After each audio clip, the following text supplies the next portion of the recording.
Welcome back. Now we're going to look at section or lesson 1.3c, linear scale factor and surface area. And we're going to try and figure out what the relationship between those two. So let's look at a 1 by 1 by 2 rectangular prism. So that's basically a box. It's this shape right here. That is the end is 1 by 1 and it's too long. And let's figure out what the area of that is, the surface area of that shape, and then we'll enlarge it by a factor of 2 to get this other shape here, and we'll figure out what the scale factor is for that enlargement. So the scale factor, or the surface area of the actual shape, the original, is, well, if we're looking just at the shape, there's one square on the end, and then there are 4 sides that each have 2 squares. And then there's one more square hidden on the far end that you can't see for a total of 10. And the surface area of the image has, the end here has 4 squares. And then there are 4 sides that each have 8. And then there's 4 on the end for a total of 40. So we know that our linear scale factor here was 2, because we were told that in the question. And the surface area scale factor is going to be the image over the actual. So that's 40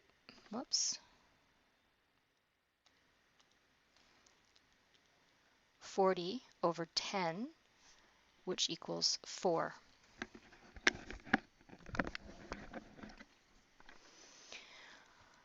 All right, let's look at it. Oh, so now what do we think is, what are we going to predict is our, the relationship between the two? Could be times 2. Probably not. It's probably squared, because if we look at these drawings over here, this is what we call a net. So this one here on the left in the top is what you would get if you took this rectangular prism and flattened it out, right? And it would have this shape. And if we enlarge this by a factor of 2, it's got to get 2 bigger in the horizontal direction and 2 bigger, or twice as big and twice as big in the vertical direction. So it's just an area, isn't it? That's all it is it's just an area. It's just shaped, it's packaged up differently when we're talking about surface area, but it's still an area. So the surface area scale factor, try and say that 3 times fast, is the linear scale factor squared. Okay, it's just an area scale factor. That's all it is. Okay, so let's use that to predict what the surface area would be if we enlarge it by a factor of 4. So we know that scale equals image over actual. So we know that image equals actual times the scale factor. So our actual surface area, the original one, was 10. And our scale factor, because this is an area we're talking about, the linear scale factor is 4. Let's write that down. Linear scale factor is 4. So the area scale factor is 4 squared, because it's the linear scale factor squared, which is 16. So the 16 is our area scale factor. Okay, so our new area, our new surface area, should be 160 square units.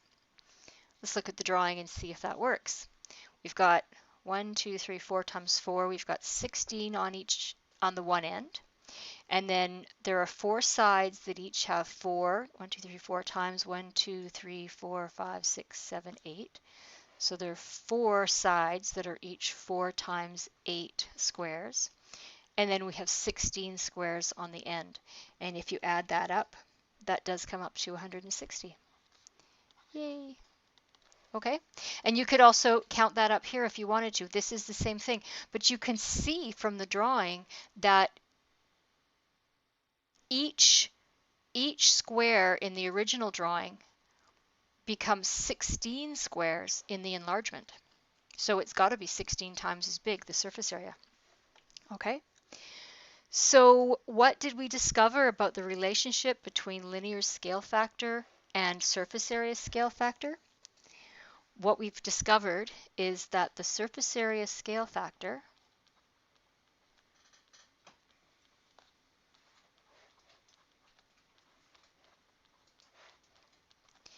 equals the area scale factor. It's the same thing, okay? So it equals the linear scale factor squared. All right, let's do something with this information. Use the area scale factor to calculate the surface area of a reduction. Okay, let's look at this question. What is the linear scale factor from figure A to figure B? So that means that figure A is our actual and our figure B is our image, all right? I strongly, strongly recommend that you write that on all of your drawings, okay? Just what you write down, you don't need to juggle in your brain. So scale factor equals image over actual. So we need to find a dimension that we know in both of them. I'm going to go with the radius. So we've got 3 millimeters over 12 millimeters, so our scale factor is 1/4. What is the area scale factor from figure A to figure B? So the area scale factor is going to be the linear scale factor squared. So it's 1/4 squared. So it's 1/16. The surface area of figure A is 3,115.9 millimeters squared. Use the area scale factor to determine the surface area of figure B. Well, image equals actual times scale factor.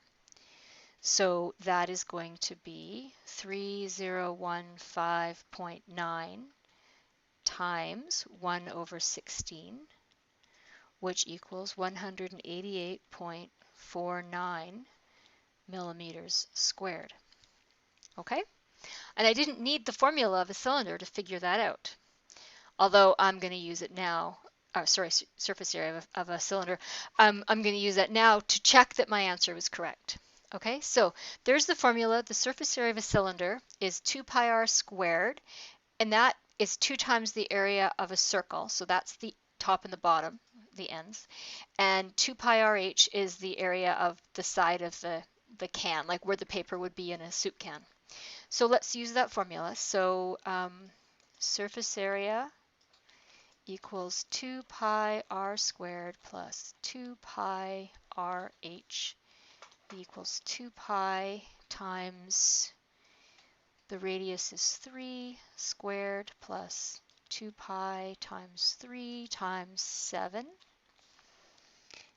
And that comes out to 188.50 millimeters squared. That's close enough, right? That's we've got rounding errors along the way. This number here, where you've got the surface area of the original one, that's rounded somewhere. So that's perfectly good. Okay. Example 2. Use the area scale factor to calculate the surface area of an enlargement. What is the linear scale factor from figure S, this is the actual, to figure R is the image. So scale factor equals image over actual is 30/18, which reduces to 5/3. And I could have used radius. If I had used radius, it would have been 15/9, but that still reduces to 5/3 because they're all linear dimensions. They're all just lengths that are found on the shapes, okay? And then the area scale factor is the linear scale factor squared, which is 5/3 squared, which is 25/9, right? The surface area of figure S is 1017.9 centimeters squared. Use scale factors to determine the surface area of figure R. So image equals actual times scale. So that equals 1017.9 times 25 over 9. My calculator tells me that's 2,827.5 centimeters squared. Okay? And that's all I was asked to do. Now, if I wanted to check it, I could check the surface area of a sphere is 4 pi r squared. So that would be 4 times pi times, I have to make sure I use radius, which is 15 squared. And if I put that in my calculator, I get 2827.4, which again is, that's correct within rounding error. Okay? But wasn't it easier to use the area scale factor than it was to calculate the surface area? Or for, maybe not for the sphere, but it was for the cylinders. All right, one more example. The Louvre Art Museum in Paris, France, has a square glass pyramid at its entrance. The base of the pyramid is 35 meters, and its height is 20.6 meters, and its surface area is 3,117 meters squared. Pierre is making a model of the pyramid for a social studies class. If his model is 20 centimeters tall, how much glass will he need to cover it? Well, there's a couple of steps that we need to take in this. The first thing we're going to start with is figuring out the linear scale factor, because we are given a height of the actual and a height of the image. So we know the corresponding number for both things, the image and the actual. So we'll use that to calculate the linear scale factor. So the linear scale factor is image over actual. See, I'm never going to forget image over actual because I write it and I say it every time I do a question. You should be doing the same thing. Okay, the image is 20 centimeters and the actual is 20.6 meters. Now, we have a problem here because they have to be in the same units. All right, if we're going to manipulate things, they got to be in the same units. So we can either change centimeters to meters or meters to centimeters. I'm going to just change centimeters to meters because that's easy for me. I know that that's 0.2 meters and 20.6 meters stays the same. So this comes out, if I do this with my calculator, I get 0.0097087. Okay, I do not want to use that as my scale factor because it's ugly and it's rounded. And when you get into those tiny decimals, you're losing a lot of precision on your number. So in this case, I would make it a fraction. And if I multiply both of them by 10, I get 2 over 206. And I can reduce that to 1 over 103. Okay, and this is a much more accurate number to use than this ugly decimal here. All right, so there's my linear scale factor. So I know that my area scale factor, since the question is asking about how much glass I'm going to need to cover it, that's an area question. Okay, so my area scale factor is my linear scale factor squared. So that's 1 over 103 squared, which is 1 over 10609.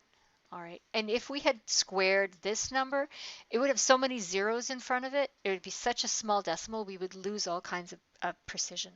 Okay, so now that we have our area scale factor, we can use that. We are going to go image equals actual times scale or scale factor. And the actual amount of glass, the surface area of the actual shape, is 3117. And our scale factor is 1 over 10609. Put that in the calculator. Now I'm going to go to a decimal, 0.2938 meters squared. Last thing, dims. Does that make sense? Does that seem reasonable? If I've got, not even thinking about the proportions of anything, Um, if it's 20 centimeters, I've got a model that's 20 centimeters tall. Okay, so your ruler is 30 centimeters, a full length, like a regular ruler is 30 centimeters. So if I've got a model that's 20 centimeters tall and it's a prism or a pyramid with a square bottom, okay, and this is like a third of a meter of glass. Is that reasonable? I think that's very reasonable. Okay. If I had 2 meters of glass, that would not make sense. That would be a very strangely shaped pyramid. But this is a very reasonable number. Okay, but it's worth stopping to check that. All right. Okay, that's it for lesson 1.3. You can go and do the practice and make sure you do all of the practice and do all your corrections and everything else, because the next section 1.4 is a little bit harder. It's going to be easier if you're good at this part. Have a great day. Bye.